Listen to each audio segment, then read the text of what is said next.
Als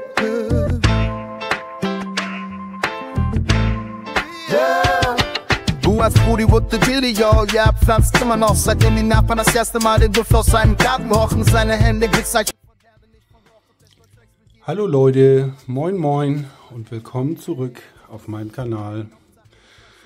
Wir sehen hier unsere beiden Pflänzchen. Einmal hier vorne immer noch die Skunk Number One und da hinten die Blueberry. Und wenn ihr das letzte Video gesehen habt, habt ihr gesehen, dass ich sie gefilmt habe. Und ich habe hier heute noch mal reingeguckt und wenn man das sieht, das scheint schon seine ersten Wirkungen zu zeigen. Hier sprießen überall wie verrückt die Zweige darunter raus, unter den großen Fächerblättern.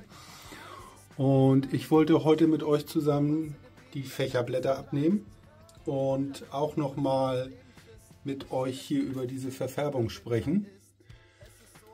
Und zwar habe ich dazu jede Menge Kommentare bekommen in meinem letzten Video. Vielen Dank erstmal dafür. Ja, und dann wollte der Gimbal nicht mehr wie ich. Hier seht ihr nochmal diese Verfärbung. Vielen Dank für die Kommentare von Couple of Plants und Pflanzen, die tanzen, die mich darauf hingewiesen haben, dass das hier gegebenenfalls ein sogenannter Tabak-Mosaik-Virus sein könnte. Und da wollen wir gar nichts weiter riskieren. Und die Blätter wollte ich entfernen. Also nehmen wir dieses Blatt hier ab, gucken uns das nachher mal unter dem Mikroskop an. Das könnte interessant werden. Vielleicht sehen wir da irgendetwas.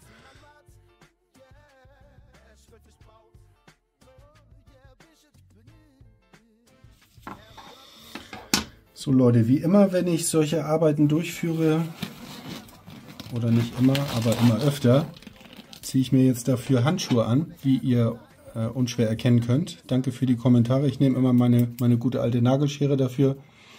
Die habe ich natürlich desinfiziert. Und das Ziel ist jetzt, die Fächerblätter abzunehmen, die hier diese Zweige verdecken und dafür sorgen, dass da wenig Licht rankommt. Da haben wir zum Beispiel hier eins, das schneide ich mal vorsichtig ab. Wie macht ihr denn das? Lasst ihr die Blätter dran oder nehmt ihr die auch ab, so wie ich das mache? Weil mein Ziel ist ja hier am Ende eine möglichst kleine, kompakte, aber dennoch ziemlich buschige Pflanze zu erreichen. Und um das Ziel zu erreichen, möchte ich natürlich diese kleinen Triebe, die sich hier überall bilden, nach Möglichkeit so freilegen. Da hinten komme ich ein bisschen schwer ran, aber das wird schon irgendwie. Zack. Ja, ihr seht das schon. Ich nehme jetzt hier erstmal überall die Fächerblätter ab. Sorgt dafür, dass die Zweige darunter ein bisschen frei stehen. Und ihr seht im weiteren Verlaufe des Videos, weil ich schneide das jetzt hier 2 Tage nach dem letzten Video. Und das Ende des Videos wird vermutlich diese Pflänzchen dann zeigen, wenn sie ein paar Tage hinter sich haben, dass ihr sehen könnt, wie dieser Eingriff sich auswirkt. Ne? Gleichzeitig sorgen wir dafür, dass da unten ein bisschen mehr Luft rankommt. Das ist ja doch alles ziemlich zugewuchert hier. Ich habe mir auch vorgenommen, dass ich den Klee nochmal zurückschneide. Ich weiß nicht, ob ich das mit euch hier in diesem Video mache oder ob ich das off-camera mache. Das überlege ich mir nochmal. Aber auf jeden Fall wollte ich hier ein bisschen mehr Luft reinbekommen. Ja, was mir auch aufgefallen ist, ich habe ganz schön viele Trauermücken hier drin in der Erde. Die fühlen sich da sehr, sehr wohl. Ich habe mir schon auf die Liste getan, dass ich morgen mal zum Baumarkt fahre und mir ein paar neue Gelbsticker besorge. Bisher ist da noch nicht so viel in die Falle gegangen. Die ist aber auch nicht unbedingt optimal platziert. Ja, so sieht unsere Skunk Number One nach dem Eingriff aus. Wie ihr gesehen habt, habe ich erstmal nur die 4 obersten Fächerblätter entfernt. Die lasse ich erstmal hier dran, auch wenn sich darunter schon Zweige entwickeln. Ja, wir lassen die jetzt erstmal ein bisschen wachsen. Vielleicht werde ich die im weiteren Verlauf auch noch ein bisschen trainieren. Das gucken wir uns an. Und jetzt kümmern wir uns hier um unsere Blueberry. So, und auch hier bei der Blueberry gehe ich ähnlich vor. Wir fangen mal hier mit dem potenziell infizierten Blatt an, auch wenn ich mir nicht ganz sicher bin, ob das wirklich ein Tabak-Mosaik-Virus ist. Möchte ich da sicher gehen und das Blatt hier rausnehmen. Zeige ich euch das nochmal. Scheint natürlich das Licht so schön durch. Okay, das macht wenig Sinn. Aber vielleicht erkennt man das hier, das ist das Blatt jetzt von hinten. Es hat schon eine auffällige Verfärbung. Aber wie gesagt, wir gucken uns das hier nochmal unter dem Mikroskop an.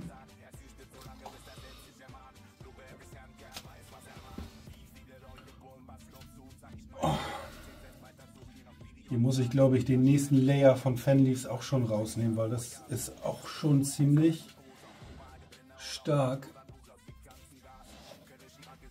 am Wuchern hier.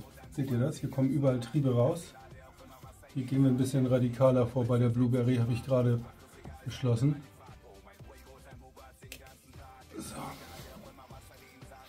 Können wir nebenbei gleich nochmal eine Geruchsprobe machen. Also nach wie vor finde ich nicht, dass die großartig nach Blaubeere riecht und sich großartig hier von der Skunky unterscheidet. Nee, die riechen gleich. Also ja, vielleicht ändert sich das noch später, wenn wir trocknen und wenn sich die Pflanze ein bisschen ausgebildet hat. Aber bisher kann ich da vom Geruch erstmal überhaupt keinen Unterschied feststellen.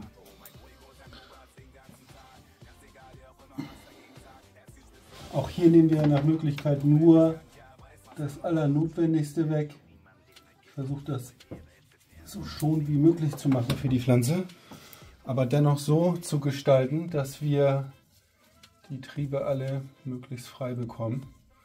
Ja, ich glaube, ganz ohne Low-Stress-Training werden wir hier am Ende auch nicht durchkommen. Ich habe gedacht, vielleicht reicht das Fimming, aber das ist schon jetzt ziemlich buschig, wie ihr sehen könnt. Ne? Nehmen wir euch auch da nochmal mit. Können wir mal eben reinschauen. So sieht das jetzt aus in der Blueberry. Ich gehe nochmal ein bisschen nach unten. Wie ihr sehen könnt, insgesamt sehr, sehr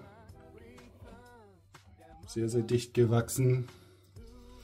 Und auch hier vorne bei der Skunky sieht es nicht groß anders aus. Ja, wir sehen uns mal an, wie sich das in den nächsten Tagen entwickelt. Also, wir sehen uns in 3-4 Tagen. Sorry, ihr seht mich gleich wieder, aber ich bin hier in 3-4 Tagen wieder zugange. Also bis gleich. So Leute, da sind wir wieder. 3 Tage nach dem Film. Ah, Mist. Da ist mir doch glatt das Tuch aus meiner Mars Hydro Sonnenbrille in die Pflanze gefallen. Das bitte ich zu entschuldigen, Leute. Guckt mal. Falls ihr euch auch für das Großzelt, was ich hier verwende, interessiert. Das ist ein Komplettset. Link in der Videobeschreibung. Da gibt es so eine coole Sonnenbrille dazu, die ich mir jetzt mal eben aufsetze, damit ich nicht so geblendet bin von der Lampe, weil ich muss sagen, die Mars Hydro FC1500 Evo, die haut schon ordentlich Lichtleistung hier raus. Ich bin auch in der Zwischenzeit, wie ihr sehen könnt, auf 75% hochgegangen. Wir sind jetzt ja schon fast am Ende der Vegi und schaut mal her, so sieht das aus, nachdem wir gefilmt haben. Jetzt spielt der Gimbal gerade verrückt, das bitte ich zu entschuldigen.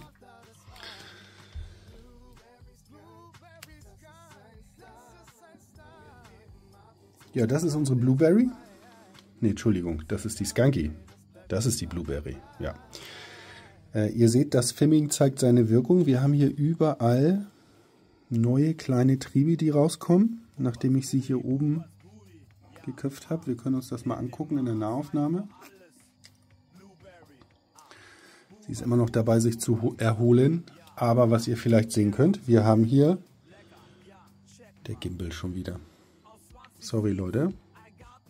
Also was ihr hier sehen könnt, ist die Blueberry nach dem Fimming. Und ja, ich finde, die hat sich relativ gut erholt.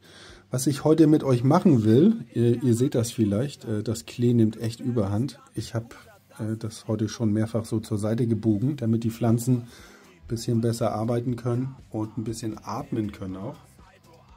Hier drüben bei der Blueberry sieht das ähnlich aus. Und ja, wir wollen heute nochmal das Klee zurückschneiden. Wir sind heute übrigens in Tag 25. Ja, Tag 25. Also ist nicht mehr lange, 2-3 Tage. Und wir schalten um auf Blüte. Ich werde nach dem Video heute hier die Lampe auf 100% schalten. Und zum Wochenende hin geht es dann in die Blüte. Aber lasst uns nicht lange schnacken, Leute. Wir schneiden jetzt ein bisschen das Klee weg. Ich schaue mal, ob ich eine schöne Perspektive für euch finde und mache euch einen Zeitraffer davon. Also, bis gleich.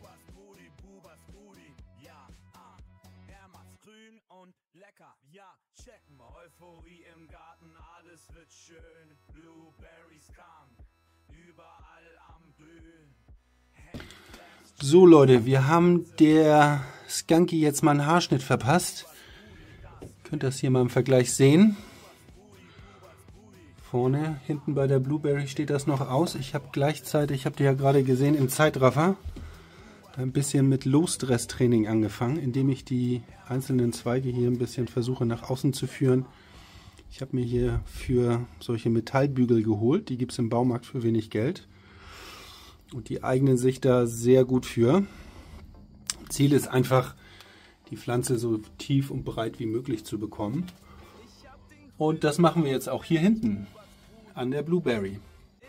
So Leute, willkommen zurück. Ich bin fertig mit dem Schnitt. Ergebnis könnt ihr hier sehen. Das ist das, was wir weggenommen haben. Also ungefähr 1 Liter vom Volumen an Klee. Ich habe den Klee schön runtergeschnitten und ich habe mit Low-Stress-Training begonnen. Wenn ihr mal schaut, hier die einzelnen Zweige habe ich hier runter trainiert, sowohl bei der Blueberry als auch bei der Skunk. Und wir schauen jetzt mal, was hier in den nächsten Tagen passiert. Ich gehe jetzt hier auf 100% Leistung. So, bevor ich das vergessen hätte, wir müssen unsere Mädels natürlich noch gießen. Dafür habe ich hier wieder unser Gießwasser vorbereitet. pH 6,5. Ich habe wieder 1 Liter und den fütter ich jetzt hier schön langsam in meine Pflänzchen rein, wie beim letzten Mal auch. Wir verteilen erstmal vorsichtig ein bisschen, damit die Erde schon mal vorbereitet wird. Das gleiche machen wir hier hinten. Ja, und ich bedanke mich bei euch für eure Aufmerksamkeit. Ich hoffe, es hat euch gefallen. Wir sehen uns im nächsten Vlog wieder, wenn unsere Pflänzchen in die Blüte geschickt werden. Und wenn du interessiert bist, wie sich hier unser Low-Stress-Training auswirkt, ob wir hier wirklich ein Männchen und ein Weibchen haben, das wissen wir ja noch gar nicht, oder ob das Ganze hier voll in die Hose geht und wir 2 Männer haben, wo wir dann wenigstens Pollen ernten können für den nächsten Run, dann schalt auch nächstes Mal wieder ein, weil das wird gut. Bis dann!